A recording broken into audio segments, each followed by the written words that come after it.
Hello, friends. Welcome inside, at least for me, not for Ole Miss Special Teams Coordinator Jake Schoonover. It's the Riverland Roofing Studios. Riverland Roofing for all you need. 662-644-4297. RiverlandRoofing.com.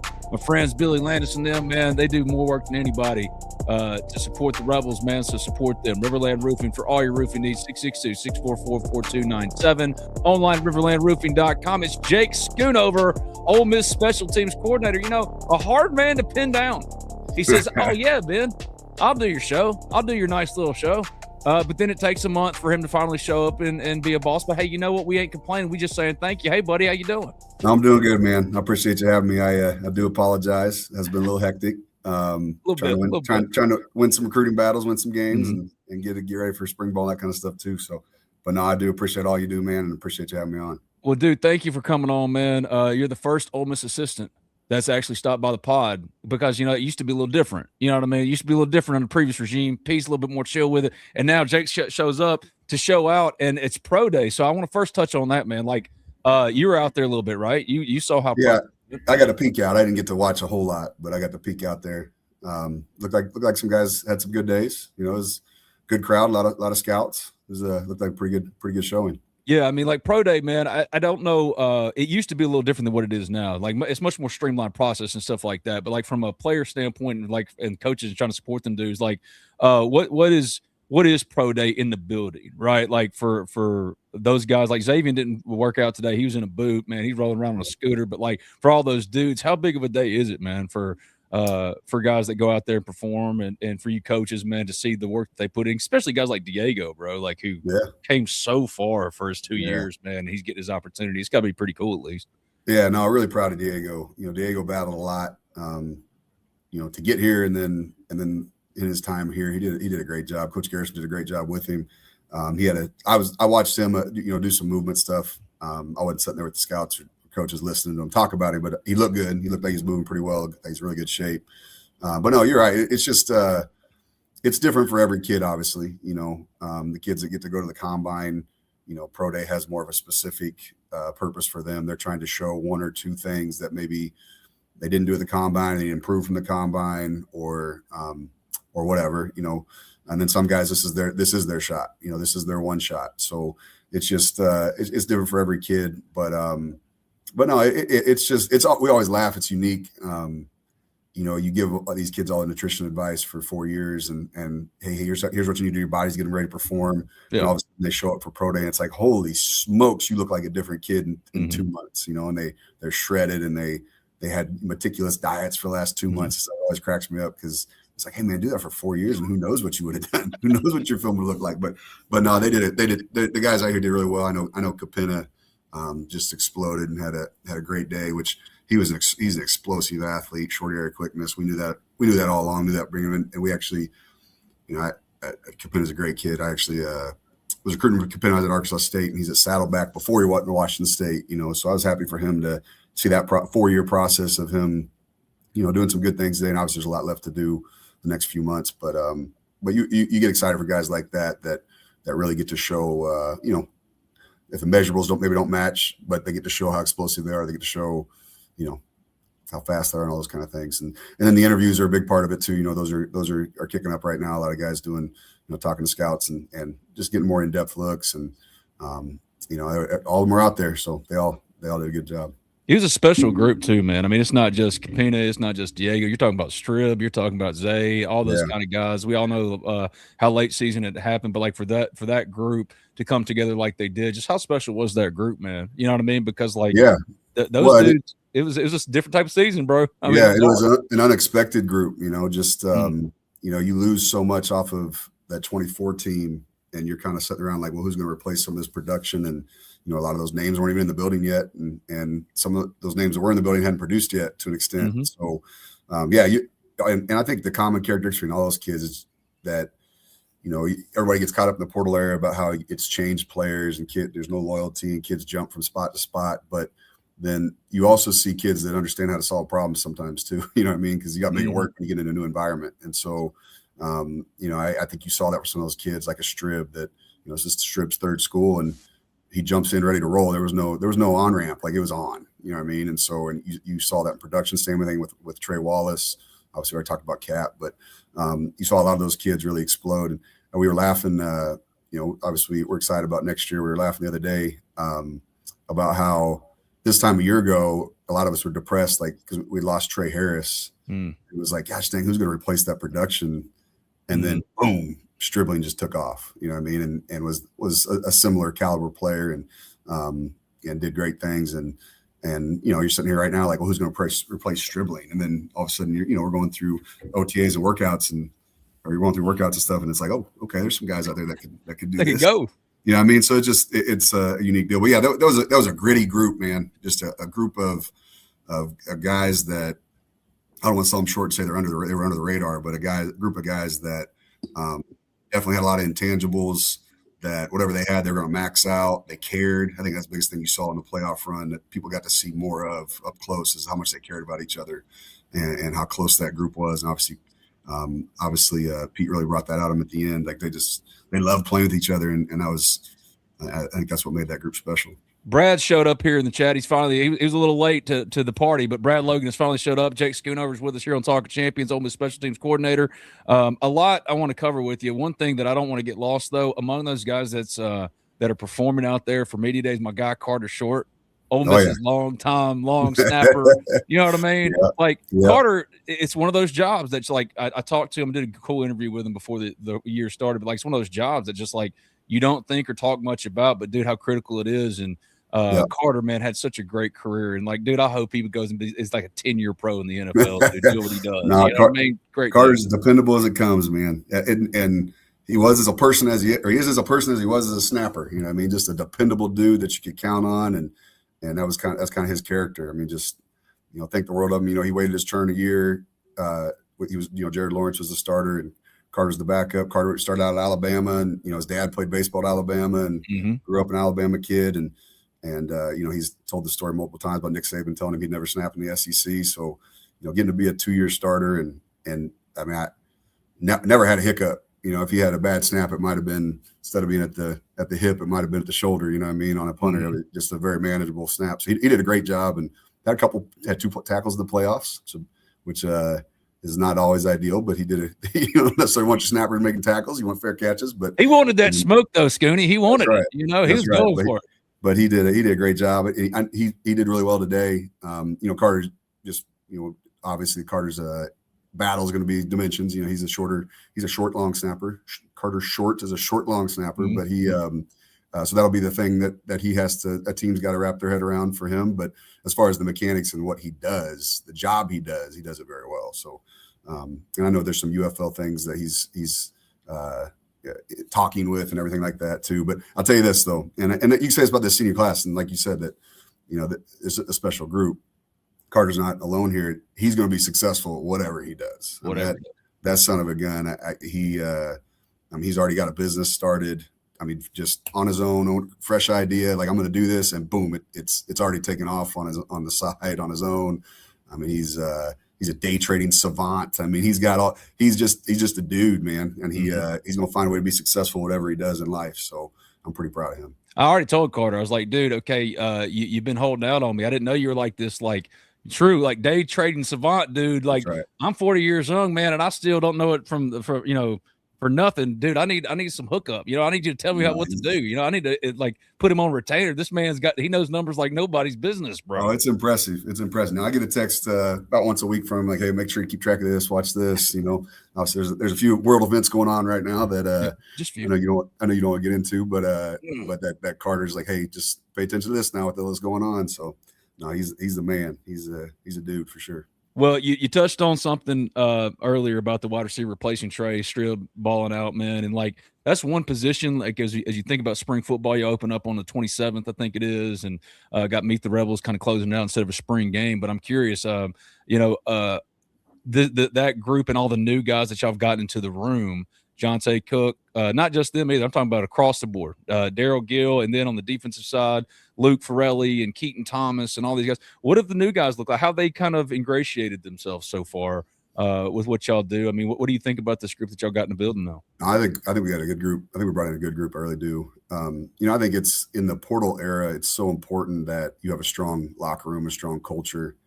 because you want, and you and I have talked about this before. You want the portal guys to come in and be a part of Ole Miss.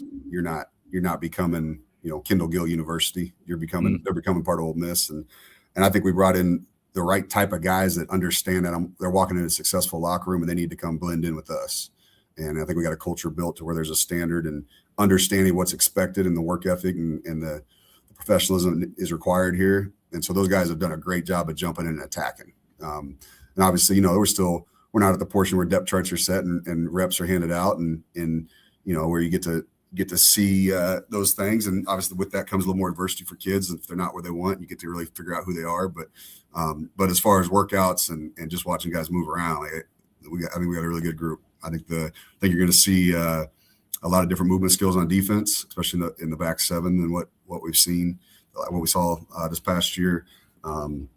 We had some really necessary depth there on the D line. I think we got some guys that can really go in there. And then, like you said, we reloaded that receiver room. And there's a couple guys, that I think we're going to get more opportunity here too. Like a Traylon Ray that kind of battled injuries and stuff, and Isaiah Hartrip, who was kind of in the wings, and I think we got some guys like that too mixed in with the new guys that are going to do some really good things. And it's about keeping your show ponies healthy too, and making sure Kiwan's ready to go and all that kind of stuff. But and the lines, I think Garrison's is really excited about the group he's got. I mean, it's going to be a lot of fun to watch. A lot of fun to watch coming together, and I think Pete's got some great plans for building the team, the locker room, the group of guys, similar to what we were able to do this past year. So it's going to be fun. Hey, Coach, thanks for joining us.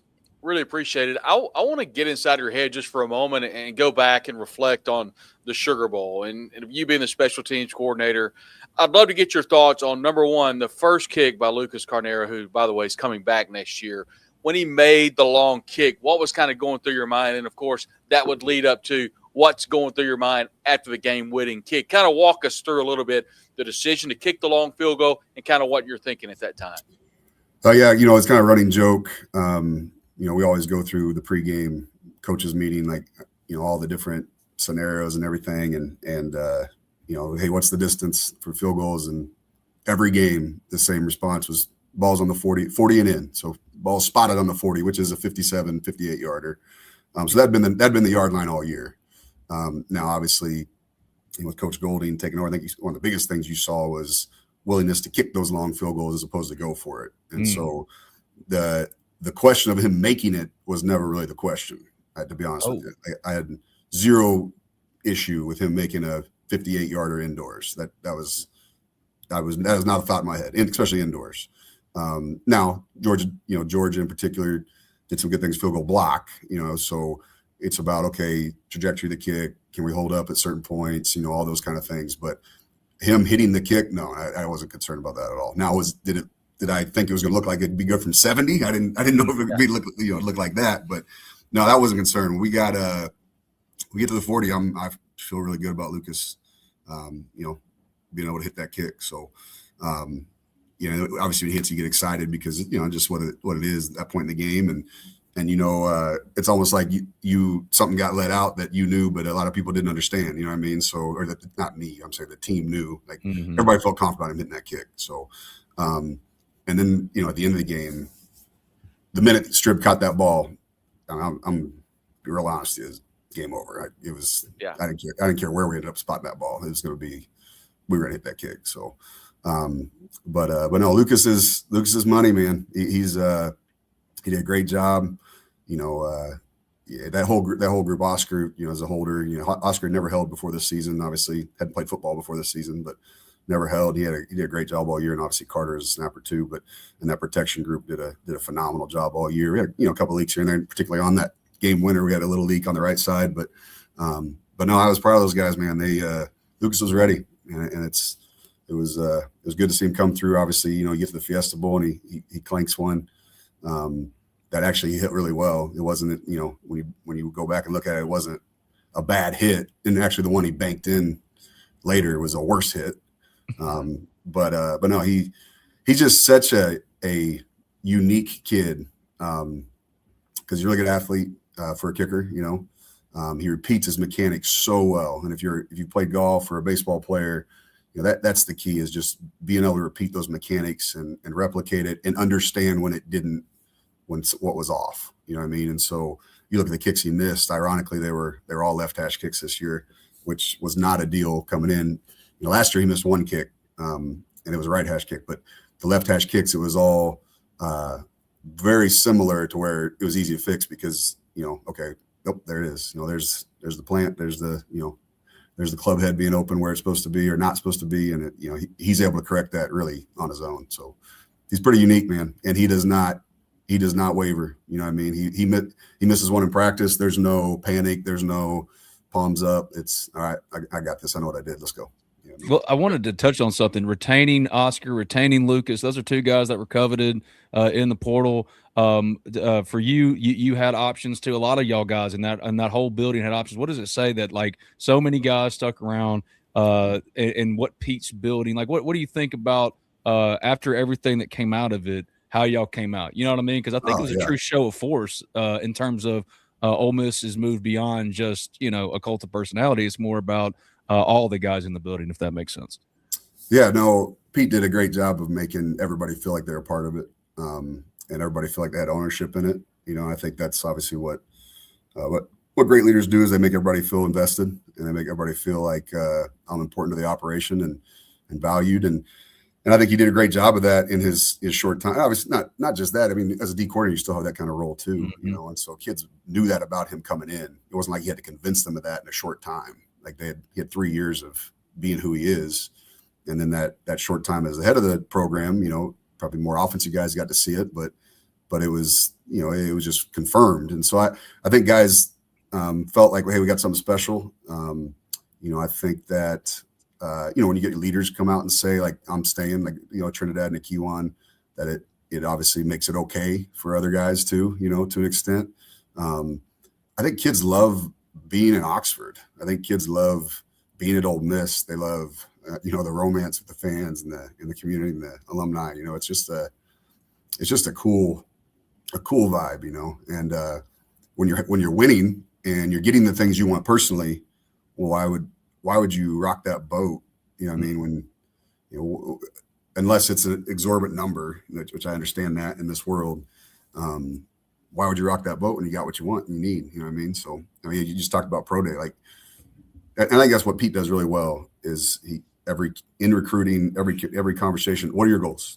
What's the end game? What are you trying to get to? Okay, well then, boom, here's the steps to get to that.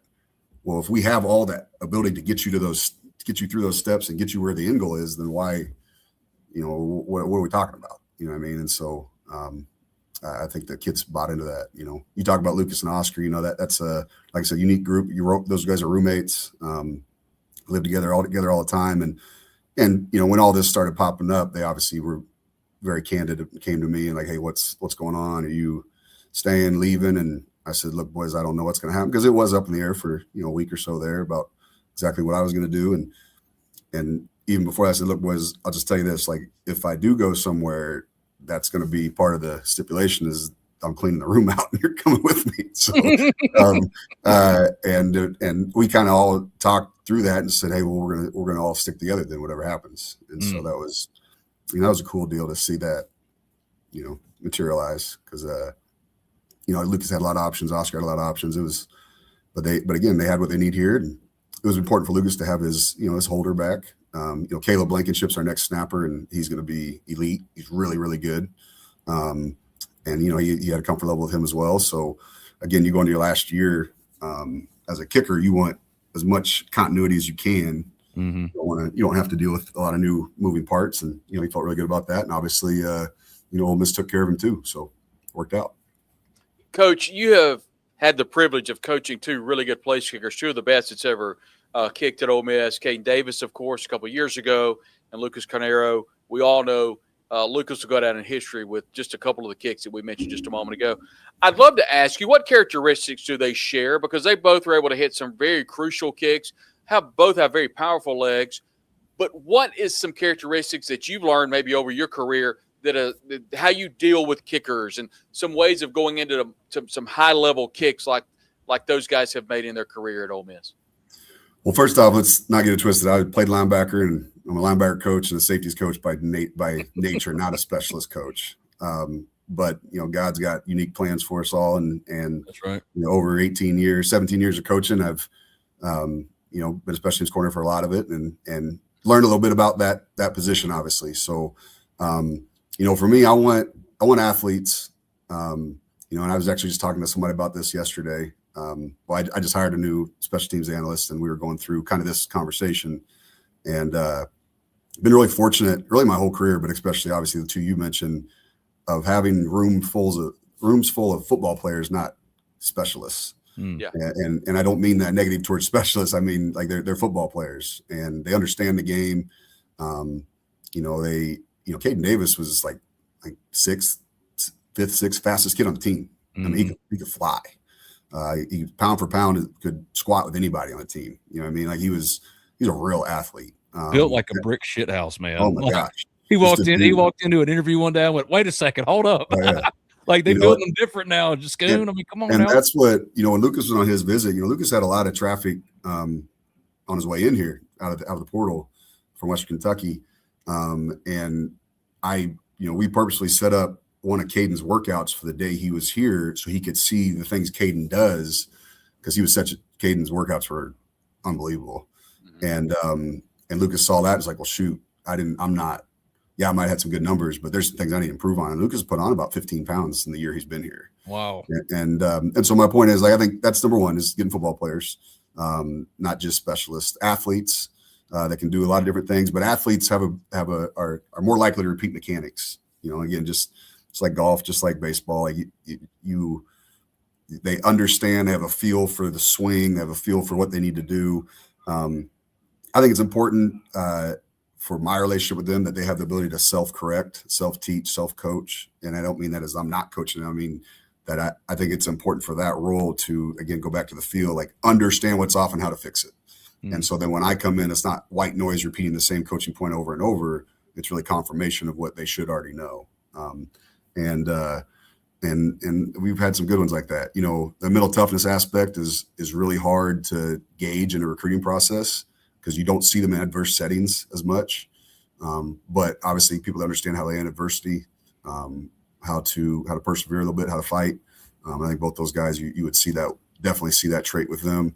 And that just comes from a lot of conversations and getting to know them and pushing on them a little bit, in that relationship building phase of understanding what they can and can't take. And, I'm not saying I want a guy I don't need a kicker that gets in fights, but I don't mind a kicker that hold his own. Will hold his own. You know what I mean? Yeah. And that's you see that with both those guys. They're not going to back down from anything. I had to back Lucas down a couple of times this year, because you saw him after he hit a couple of kicks, chirping a little bit, and I love that, dude. Doing his little stuff with the D lineman and all that kind of stuff. So I mean, you want that in him a little bit to an extent, with the focus being real. And ultimately, both those guys are very professional, that are really focused kids, and they don't deal with they don't. If it's a distraction, they're cutting it out. Like it's not a part of their process. You know what I mean? So I know I rambled on a lot of different things there, but that's kind of everything we're looking for there in that group. So we've been lucky.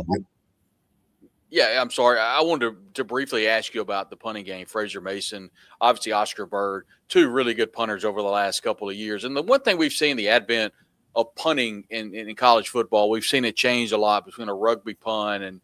But I would like to ask you, is it a situation where you're having conversations with your punter on whether to do the traditional spiral punt, if you want to flip the field, the 55-yard spiral bomb, or when you're kind of trying to plug it around the 10-yard line, what have you, and you hit the wedge and it goes more like a kickoff? That's something that's been new to the world of college football, about kicking the football from a punting standpoint to make it look like, or you kick it, it's more of a kickoff. Is that something where you kind of look at who's receiving, the team you're placing, or is the punter making his own decision whether he wants to kick the normal spiral bomb versus the boot that looks like a kickoff? Yeah, that's all game plan going in. Based off situation, we'll talk, what we're trying, obviously wind is a factor in all that. And fortunately in this league, most of the stadiums are big enough where the wind gets cut out a little bit, but it's still a factor to an extent. So, do you want to cut the wind? Do you want the wind to carry it? Is it crosswind? All those things factor in what kind of ball flight you want on it, And then hash, where you're out on the field and tendencies based off rush, return. Absolutely. Like you said, the returner. There's a lot of factors that go into it. So we go into a game, all week just knowing like, hypothetically, hey, left hash, go in this direction with this wind.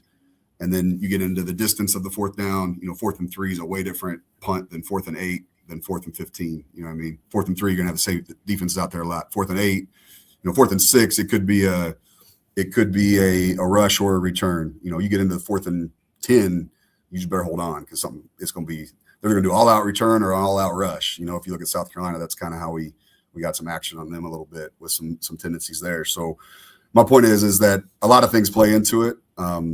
The number one thing that'll always play into it for me is, hey, what are you comfortable with? What do you do? So we go out in pregame. I kind of let them do their things. I don't want them to feel like I'm looking over their shoulder, but I give them a checklist of things like you need to give me information by the time you're done with pregame on what you like and don't like. And then we kind of reconfigure what we're going to do punting wise from there, and determine what kicks best for what situation. I think, when you go back to dropping the nose and trying to pin them and all that kind of stuff, that's definitely a field position situation. That's really about 50 and in. And again, we didn't do a lot of that the last couple of years because we go for it a lot in those situations. But both those guys have the ability to do that really well. In fact, that touchback we had against Mississippi State when our gunner crapped the bed and didn't do what he's supposed to do, that's the first touchback we've had in 2 years. You know what I mean? So since the first year I was here. So they've done a good job with that. Obviously, Australians are unique. They've been holding the ball in their hands and putting it on their foot since they were able to walk. And so they have a vast toolbox of things to go to and do and give you some options. Big thing with me and punting is it can't be the same thing every time. And so you got to move that launch point somehow. So they can't just tee off with the pump pressure. And so you look at what we do, we'll move the punter. We might angle the snap, which is kind of hard to tell from the sideline, but from the stands, but and which you put a lot on the snap where you do that, but we might stand the punter behind the tackle and let the snapper angle it over to him. You know what I mean? And we just do some different things. We shift and move around just to move that launch point. Well, you got a guy back there that could kick the ball a lot of different ways. That makes that obviously a lot easier, so people can't tee off on you. But I've been very proud of those two. Fraser, when I got here, he was primarily a rugby guy. He did not kick a lot of pocket punts or spirals. And that was something he really, he flat out said in the first conversation, I want to do more of that because I feel like I don't get a rhythm. And so we really worked on that a lot, of him getting more comfortable in that pocket. And this year, I think we only rugbyed about 10 times this year. So about once a game. So for an Australian, that's a pretty low number. But I've also learned over my years that those Australians, they come to America to play in the NFL. You know what I mean? They don't come to do more Australian stuff. So if you're just having them rugby all the time, especially in the portal area, they're probably not sticking around because they want to make sure they get prepared for the NFL. So, but those guys have been good, man. I'm proud of them. They, last 2 years, last year we broke the school record in net punt, and this year I think we were like 0.2 yards off. So both those guys have held their own and done a good job. Well, I'll get you out of here with this. Because I told him I wouldn't keep him too terribly long, Brad. You're good. Number one, Trinidad and him, how he's, his story is interesting. He's going to his first spring coming up. I mean, last year he was after the spring. How is he kind of folded back in, and what's it been like for him as he's gotten back into the locker room after all the NCAA battle, and then also with spring football coming up, what is from the team perspective, what are things that are like non-negotiable that we want to get this done? We got to get this kind of stuff. Like what preview spring football, if you will, a little bit as it's coming up from the room, what y'all are expecting or what y'all want out of it. Yeah, well, the thing that I think people lose on Trinidad didn't change. So Trinidad's smiling as much now as he was when he got here in June, and he didn't know where square was. You know what I mean? Like Trinidad comes in every day, a smile on his face, ready to work, positive person, like just somebody you want to be around. You want your kids to be around. I mean, Trinidad is one of one. So he's still that guy. If you walked in here right now, you'd have no clue what he's been going through the last couple of months. He's the same guy. You know what I mean? So he'll come down, I don't coach quarterbacks, but he'll come sit in my office, hang out, and just ask me how my son Jackson's doing, So that's who Trinidad is. So I think what's cool now is, like you said, he's getting that playbook and able to, steer those conversations, steer that the installs with the players and be the leader of it. Where he was he was trying to drink through a fire hose last summer in fall camp to learn it. So I think you're going to see a whole different comfort level with him in that. and what he can do and what he can control in that system. And JDB and Joe Judge, they've done a great job of getting everybody getting on the same page. So I think that's obviously the first thing you want to see this spring and off season is just that rhythm created for that crew. With some of the new generals in there, and I think that's going really well. I think obviously you want to see the offense just get that rhythm and that click, and those new pass catchers emerge, and who's going to be the guys to fill the different needs and different roles of situational football. The offensive line, the tackles, emerge on who's going to be those guys that feel really good about the interior coming back, and who's going to be the guys next up there. Defensively, obviously that, like we talked earlier, that back seven is outside of Kite. That back seven is going to be a lot of new faces. So who emerges there, who takes leadership? We have a defense that requires a lot of communication and a lot of everybody being on the same page. And so you really need a secondary general and you need that linebacker general that Daughtery was. And so who's going to take over those kind of roles? I think our D-line, we got a lot of production coming back there. Obviously, you want to know who's going to be the guy that's going to get the quarterback when everybody knows it's coming on third down in the big moment. And so just seeing who continues to emerge as that situational pass rusher. But I think the biggest thing overall is just, you always talk about, those teams you saw deep in the playoffs had an identity. Mm-hmm. And I think this is when you develop that. And it comes back, like you said, the standard and the non-negotiables. But I think this team's just, what is our identity and how do we want to be, they turn that film, how we want people to see us. And I think that's what you're going to see over the next few months develop and is developing every day. So we're here with Jake Schoonover. One more question for me, Coach. Wear a lot of hats, but special teams coordinator is the one that always has been very close to me. And I'd love to know, Coach, from a recruiting standpoint, obviously in the world of NIL, high school recruiting, I understand the percentage of made kicks, but if there's a couple of attributes that you're looking for when you're recruiting a place kicker, what are some attributes you're looking not only in players that would be transferring in, but also players on a high school level? What are some things you could pass along to some young players out there? Well, yeah, obviously you're gauging off of you're trying to evaluate potential upside in their leg strength, in their core strength. Like I said earlier, athleticism. High school kids aren't going to be able to have to hit the balls you've seen Lucas and Caden hit the last few years, but you need to see that they could get there. You know what I mean? So, you see that comment right there, Coach? Just being a favor, but all right. Hold on. Commercial break here for who's this? Joseph Moore. Hold on a second. Yes. Okay. Last year, South Carolina. Okay. We go down there and play there. All right. So, Catherine Schoonover, who's my wife, has said I look like Shane Beamer, not Frank, Shane Beamer, also. And so pregame, I go up and shake his hand and say, I just got to let you know that my wife thinks we look alike. So I either got a problem she thinks you're good looking, or I got a problem she thinks I'm ugly, but we look alike. So just want to give you a heads up about that. He obviously thought that was I don't know what he thought, actually. He laughed. I hope he thought it was funny. But no, yes, got that many a time. So I appreciate that. And the special teams doesn't help either. But anyways, just looking for kids with the upside of that leg strength. You gotta have element of flexibility to your swing. That obviously within flexibility is strength through a range of motion. So how am I going to gain strength and stay flexible? For those kids with those leg swings. Again, going back, can you repeat the mechanics? Are you coachable? Can you make a change without changing everything? You know what I mean? Can you make a tweak without like going back to the drawing board every single time? So, and again, that goes back to just the confidence, the mental makeup of a kid too. So a lot of things go into it for sure. But you're definitely evaluating upside as high school kids. And, if they're hitting 50 plus yarders now, you got to think adding some weight and some reps, they're going to get up in the mid to upper 50s. And then the hang times and the touchbacks and all those kind of things. So we do that. It's kind of funny. That's why I say, I help with the secondary, help Coach Neighbors the secondary, and I recruit the whole Midwest. I recruit from Arkansas to Chicago and Wichita to Chattanooga. So, and I recruit every position. And honestly, I spend probably the least time on specialists in recruiting than any of the positions. But because you only need a specialist every couple of years, it's not an every year thing. But you're really looking for the same all those athletic attributes that you look for in other positions. But then, okay, how do they handle the mundane detail of doing their job? You know what I mean? So But if guys are trying to get noticed, get in front of people, kick as many balls as you can, get in front of people, get with people that understand your craft and absorb them like a sponge. And for me, I got to hear the ball hit the foot. It sounds different.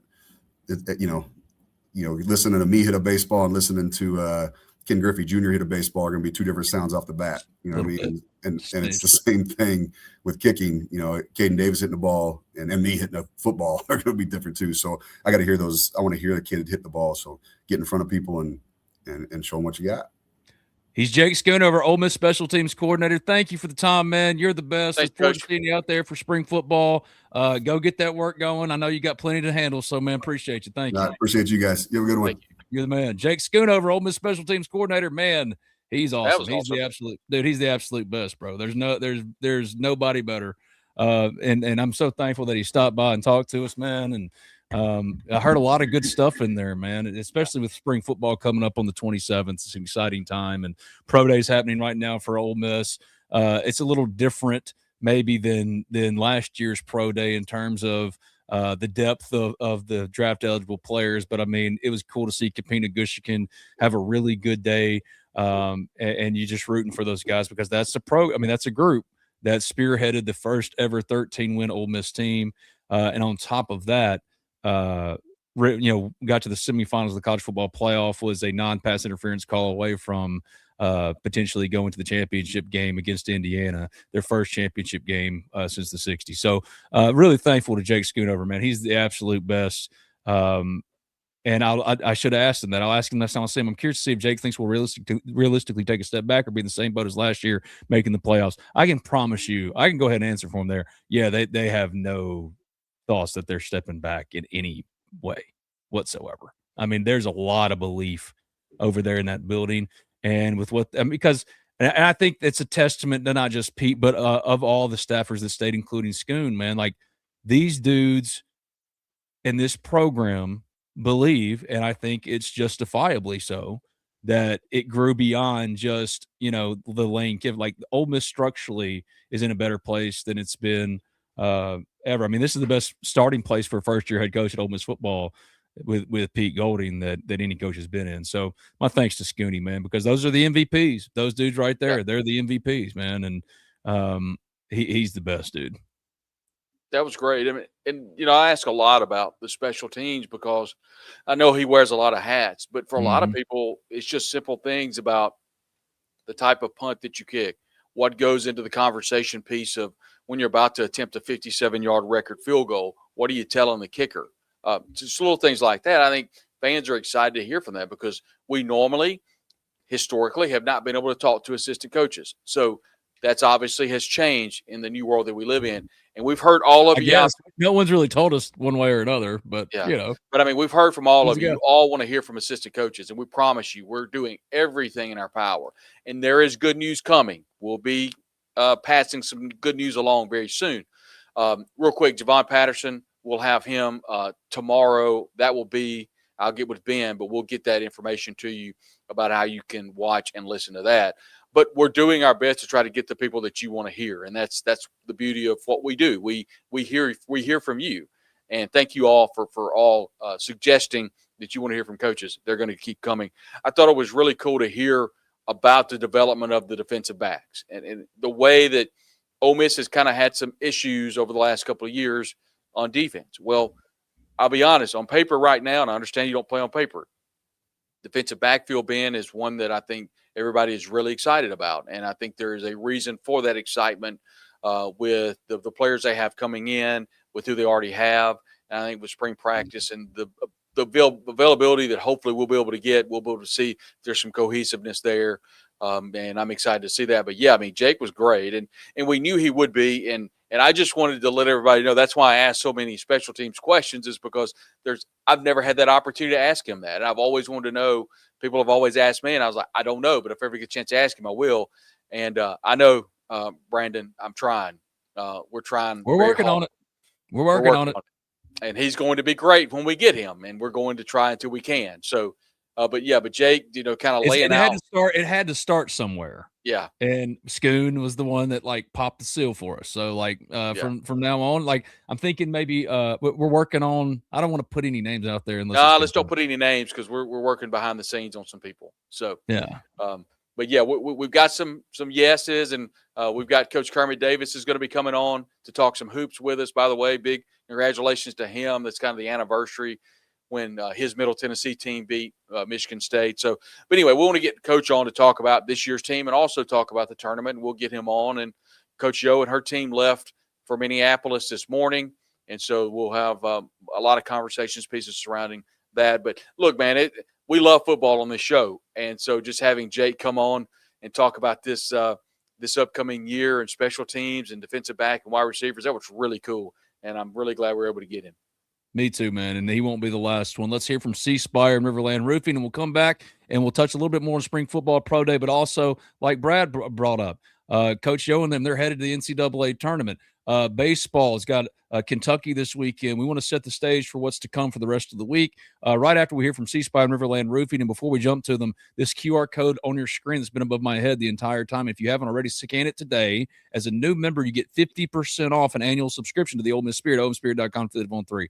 So I will break down. I'll write a bunch of stuff off of what Scooney talked about. A lot of spring football practice coverage coming your way, previewing stuff, and also, of course, with the basketball, women's basketball, NCAA tournament run and everything else. It's all at the Ole Miss Spirit every day, all day, not just for an hour on a podcast. You're talking champions. The Ole Miss Spirit, OleMissSpirit.com/313. Scan this QR code. If you're a new member, you get half off an annual subscription right now just by scanning that QR code. That's all you got to do is follow the directions. We'd love to have you at the Ole Miss Spirit, OleMissSpirit.com. Let's hear from C Spire and Riverland Roofing, and then we're going to come back and talk a little bit more spring football and other Ole Miss matters. Bye, babe. Let's get to work.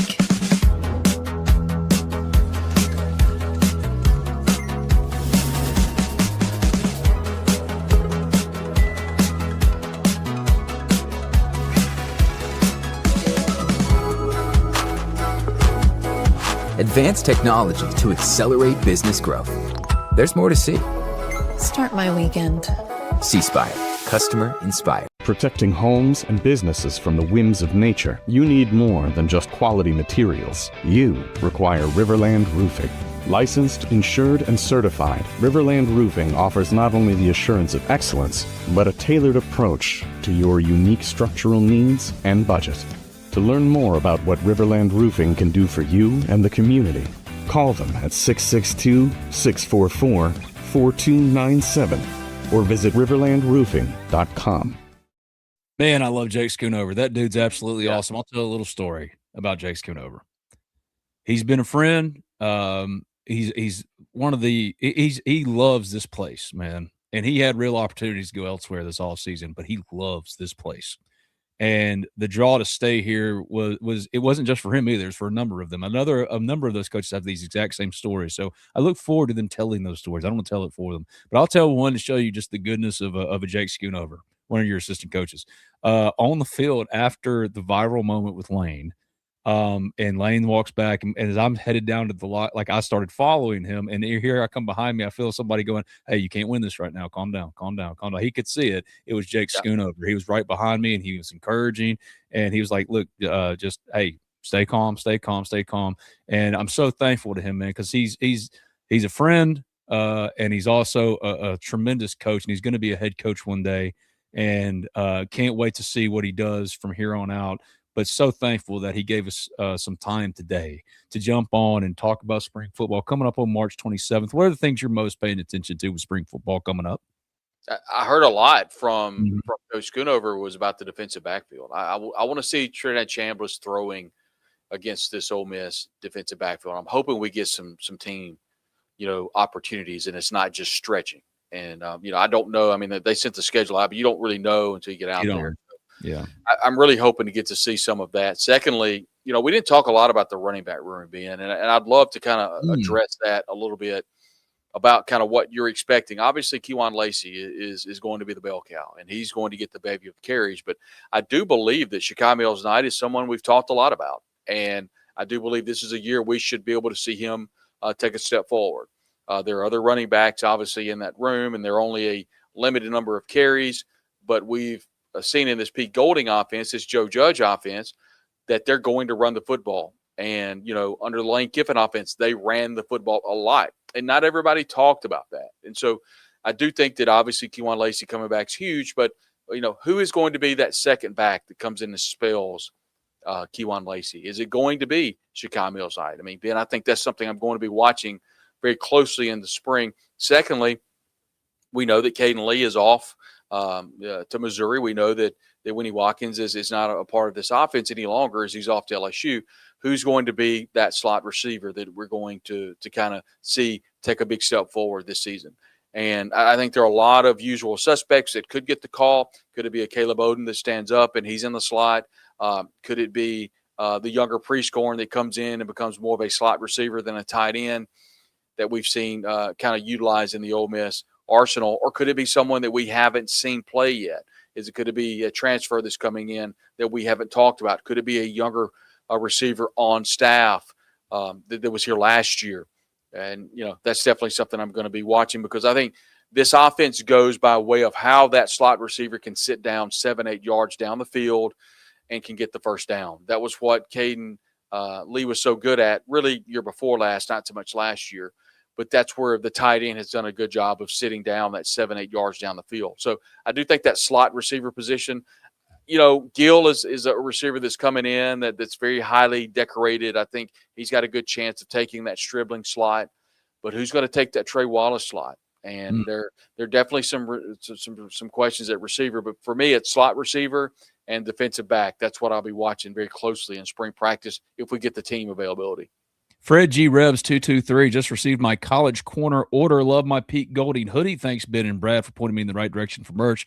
All the credit in the world to Brad Logan, man. He saw that there was a need out there, that people were asking for that hoodie, and he called our friends at College Corner, got it all set up. So all the love to Brad Logan, man. I'm glad you got a hoodie, and if you haven't gotten your hoodie, absolutely do so by visiting College Corner. College Corner has been with us for a long time. We're thankful to them. 662 550-4330, 662-550-4330, online at collegecornerstore.com. You've been seeing it on your screen. You usually see it with whenever Brad's doing something, but the Hearn Law Firm. If you need a trial attorney, the best trial attorney, call the Hearn Law Firm today at 662-766 7777 or hearnlawfirm.net. Philip Hearn and his team, they have locations throughout the Southeast. Call them today, 662-766-7777 or hearnlawfirm.net.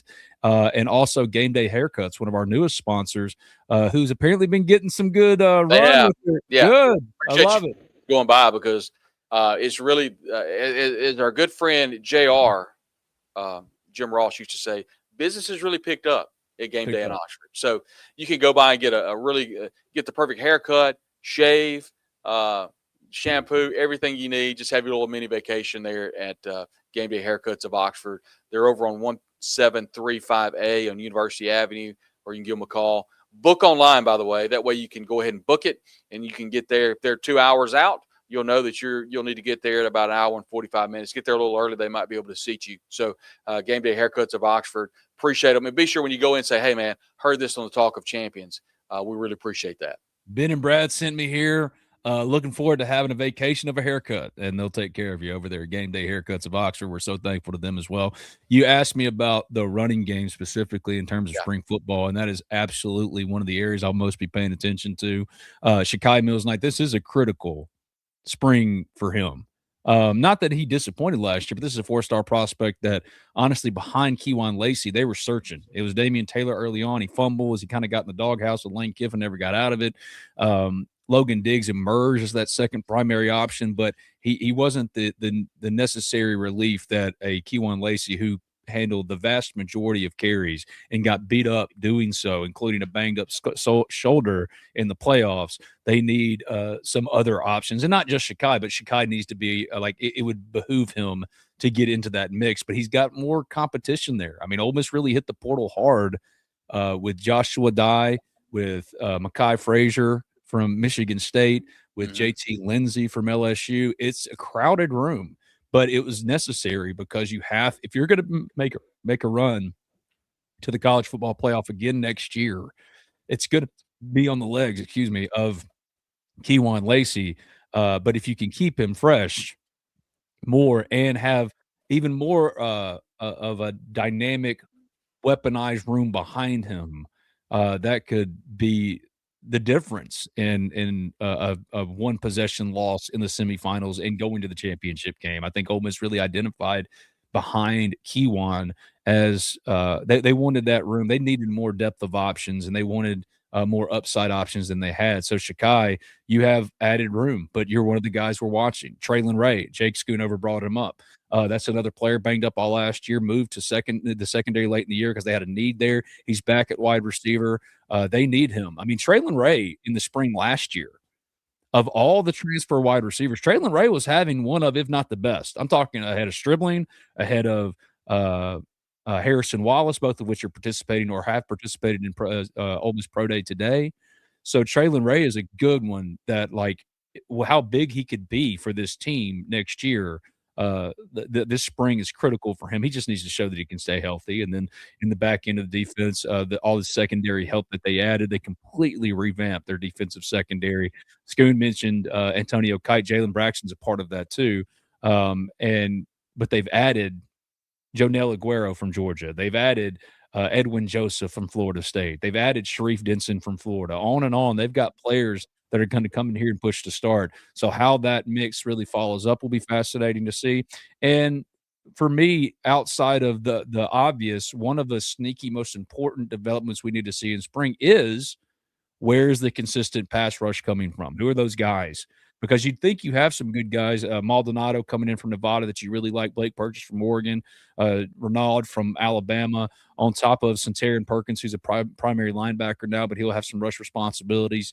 Cam Franklin's in for his second year after a great first year starting in the SEC. William Eccles, you're not expecting that kind of pass rush necessarily from the interior, but he brings you that with Walter Nolan, but he needs more help beside him. So who those guys emerge to be. It's going to be a fascinating spring. You're not going to get a spring game. The days of spring games are over, but you get Meet the Rebels, and you have a lot of Rebels to meet, Ole Miss fans. And whenever you go over to Meet the Rebels on, golly, I've forgotten the date, but it's at the end of the spring in April. Make sure when you walk up to Jake Schoonover, you shake his hand and say you saw him on Talk of Champions, you appreciate him, because these coaches, man, they're motivated. This team is motivated. And while they feel like they proved a lot just in winning 2 games in the college football playoffs without Lane, now it's a full season.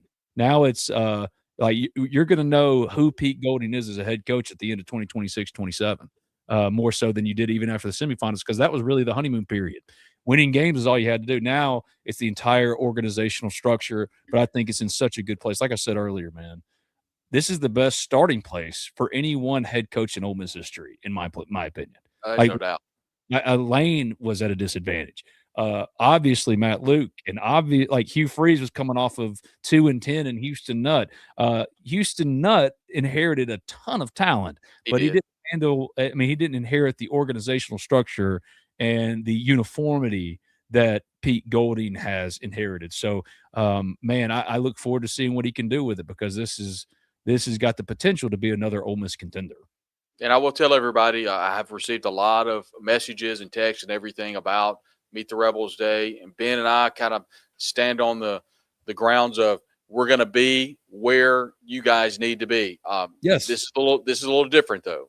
This is a university sanctioned event, and we have to jump through a number of hoops to see if we're going to make it possible. So we're going to be there. On that. We're going to be there. We've got to work through some things, Ben. We can't just show up. We're going to be there. Even if it means I'm standing outside the door, you know what I mean? Yeah. And get guys like Scooney to come walk outside and say hello to us. You know what I mean?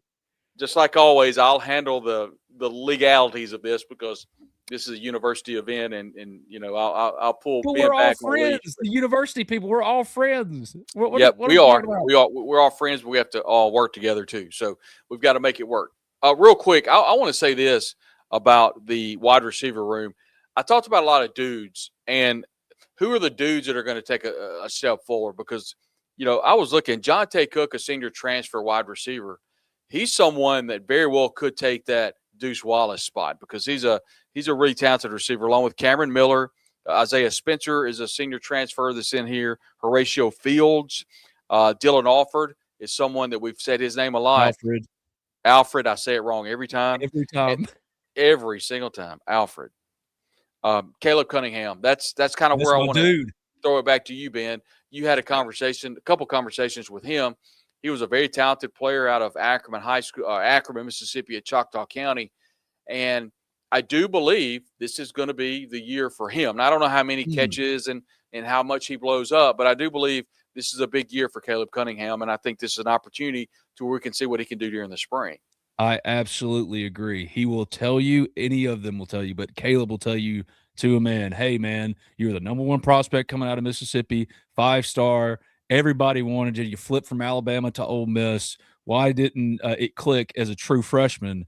Well, the room was stacked, but also he'll tell you, I should have gotten here for spring. Yeah. Unfortunately, seniors in high school, if you want to play as freshmen now, you have to get there for the spring. Like Emmanuel Faulkner is here. And it sucks because it's robbing those kids of the end of their high school experience, like senior prom and all those things that are, for many people, not everyone, but for many people, foundational or seminal moments of their life. So I don't begrudge anyone that decides not to. And he was a really good basketball, still is, but he was playing basketball, going for a state title with Choctaw County, and he can hoop. So he wanted to finish that out as well. Don't blame him, but it set him back for playing last year. Well, now there's the door of opportunity has swung wide open for him. I think he was signed to a multi-year deal too. So while other schools tried to pre-portal him, I mean, LSU, Mississippi State, he was committed to Ole Miss. And now I agree with you. He's one of those in the spring. Traylon Ray's another one. Shakai Mills Knight. I might have to do a whole story for the Ole Miss Spirit, OleMissSpirit.com, on 3. That QR code right there. Scan it if you're a new member. Sign up today for 50% off an annual sub because it's our spring sale. We want y'all there with us. And y'all can – we talk about this stuff all day, every day. And I would love to have the conversation on the board and build it out because I'm going to write a story now. Yes, Caleb Cunningham, Shakai Mills Knight, Traylon Ray. Those are guys that – if they were what you thought you were getting last year, what difference makers they could have potentially been. But like everyone's developmental track is different. So now it's their turn. And I'm eager to see what Caleb does now that he's got his feet underneath him. He could be the step-in replacement for Dejon Stribling. We don't know that yet. Darryl Gill has positional versatility. He could step in for Harrison Wallace instead with Jonte Cook in the slot. You know Deuce Alexander is going to be starting somewhere. They have depth of options at wide receiver. And Caleb Cunningham, I think this is the year for him to really show what he's about. And I think he's ready for that opportunity. A couple of questions from the chat as we get out of here. Fred G. Rebs 223, Ben and Brad, question: Do you guys think we may be the Indiana of this year? Heard Andy Staples from On 3 say that, so just wanted to ask you guys for your input. Absolutely, I could see Ole Miss having that kind of a run this year. If it were any other program, because Ole Miss is still fighting the stigma nationally that others don't have to fight anymore, but they have to apparently. But if I don't know, random school, LSU was returning Heisman candidates at quarterback and running back alone, save for what they put around them, that team would be considered a top 5 team, and they would be talking about, there would be no question here. So is this team, first and foremost, you have to ask yourself, is this team first and foremost positioned to make another college football playoff run? Unequivocally, that answer is yes. It's yes, they are. Number 2, did they get better? Defensively, unequivocally, I think you could argue yes. Now, it hurt to lose Prince Willie Monmielen, but TJ Daugherty was replaced by Luke Farrelly and Keaton Thomas. Frankly, I think they improved at linebacker. Not to knock TJ because he had a great career at Ole Miss, but he got pushed around against Miami. So did Prince Will. But Prince Will led the team in sacks, broke out in his first year at Ole Miss. I would love to. I'm curious to see if Blake Purchase can be that guy. I'm curious to see if Maldonado can be that guy. If a player that is still on the roster maybe emerges in an even bigger way. We'll see. But yes, I could absolutely see an Ole Miss having that kind of run. What about you, Brad? Well, we are 58 minutes in right now. We haven't said one name. And I'm not saying that this player is going to see a lot of action next year. But theoretically, Ole Miss is one snap away from it being the Deuce Knight show. And what I mean by that, this could be an opportunity to where Deuce Knight would have control of this offense. If I'm knocking on wood and I'm not procrastinating, saying anything happens at all to Trinidad Chambliss. But should Deuce Knight come in and become the Deuce Knight offense, I think a lot of Ole Miss fans are going to wonder what they're going to be getting. And so I think in large part, Ole Miss fans are excited to see what he can do. There'll be full coverage, obviously, of all the practices that we see. with Deuce Knight. So I think seeing what he did at Auburn and seeing the way Hugh Freeze used him, or I think more importantly, the way that Hugh Freeze didn't use him when it was an opportunity for Deuce Knight to come in and get some mop-up duty, I think it could be a great story to say, okay, should Trinidad Chambliss either get an opportunity to sit the second half and see Deuce Knight come in? I do think that is a good story. Deuce Knight, a Mississippi native, someone that Ben Garrett right here on the Talk of Champions 2 years ago said he very well could go to Auburn, but Deuce Knight will be an Ole Miss Rebel, and he was kind of laughed at by a lot of people. I didn't laugh at him, but I kind of looked at him a little squirrely. And, here we are, years later, Deuce Knight's an Ole Miss Rebel. So I think people got comments on Twitter after I put it out, like the story, whenever he hit the portal, I said Ole Miss is a top option. And immediately, I mean, I wish I could go back and read the comments. People were like, oh, yeah, stupid Ole Miss Rebel Bear Shark Homer. Yeah. Sometimes, they want us to be last year. Yeah, but last year's perfect indication of what could come. I mean, Austin Simmons goes down against Kentucky. Mm-hmm. He throws the picks. That's and right. Here comes Trinidad Chambliss. And there's been, talk inside the building that, once again, not as much, hand-wringing whenever Trinidad came in and spelled Austin Simmons. Obviously, now we know why there was not a lot of teeth gnashing, because Trinidad Chambliss is a really good quarterback, and now, Ole Miss obviously benefited from that. But like I said, one snap away from it being the Deuce Knight show. So I do think that is a big storyline that not a lot of people are talking about heading into spring this year. Great one. Let's get out of here with this. At Ole Miss fan 198824.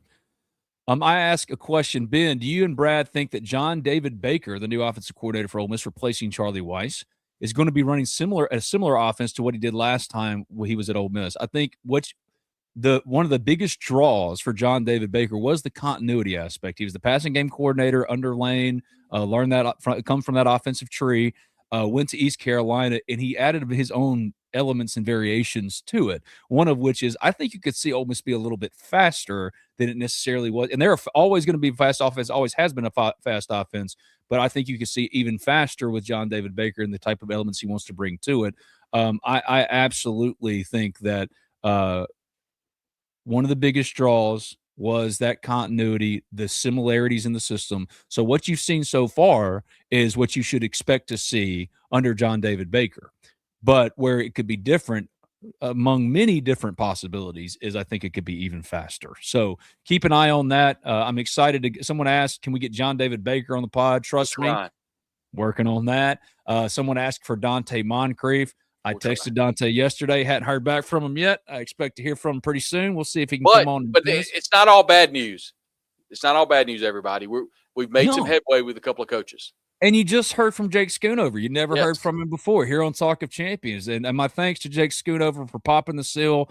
I've got one other defensive assistant or a defensive assistant saying that next week they're coming on. We'll see.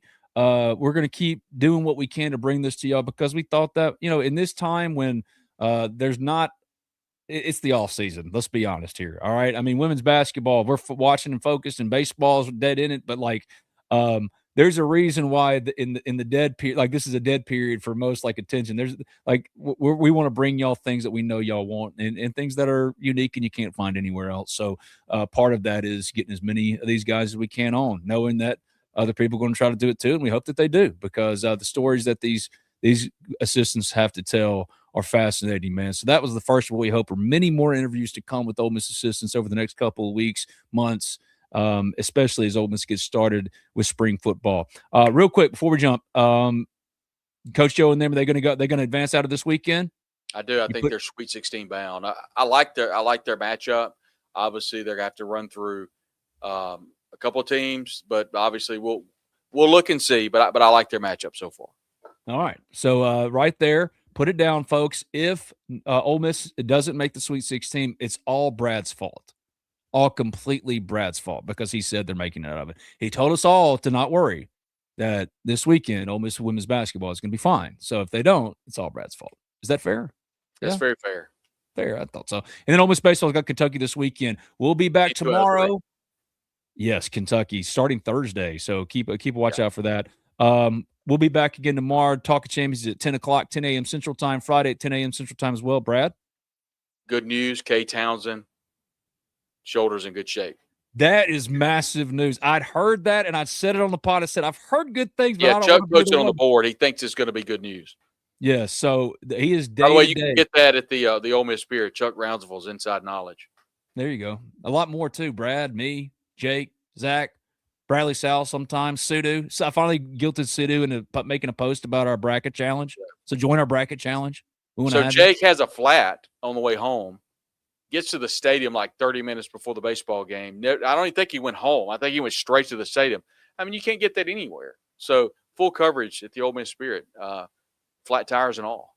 Flat tires and all. We look forward to seeing you there. omspirit.com, affiliate of On3. Sign up today as a new member for half off an annual sub. Brad, I love you, buddy. I appreciate you. We'll see you tomorrow. Thank you, and everybody. everybody in the chat, thanks for hanging out with us. The best of Jake Schoonover. He's awesome. We'll see you soon.